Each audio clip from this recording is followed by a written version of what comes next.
Now this is obviously a chain. The question is, what sort of chain?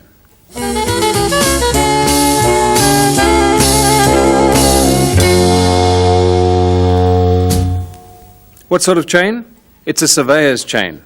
Surveyors have, amongst other jobs, the task of going out into unknown country and preparing maps of it and marking things out. For that they need a very accurate measure, and this for 300 years was the main measure that they had. It's a surveyor's chain, 100 steel links with a brass handle at each end.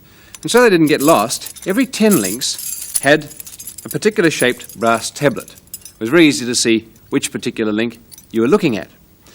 Well, the surveyor held one of these brass handles and his assistant held the other. Thank you, Dean. And together they would go around the countryside, pulling the chain out and measuring things. Why steel? Well, if you think about it, it had to survive in all sorts of weather, rain and sun, and it wasn't allowed to stretch. And the most serviceable thing that they could find was steel. It didn't stretch, it was very robust, it didn't rot, it didn't do all of those things. And not so long ago in schools, you had to learn all sorts of peculiar tables. 80 chains equals 1 mile. 10 square chains equals an acre. A quarter acre is still about the same size as an average suburban family backyard or garden. And we had peculiar things like 25 of these links equaled 1 rod, pole or perch, and so on.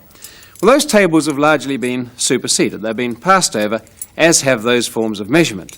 But there are still places where the influence of the chain persists. If you know anything about cricket, you know the length of the cricket pitch is 22 yards, and that's exactly 1 chain.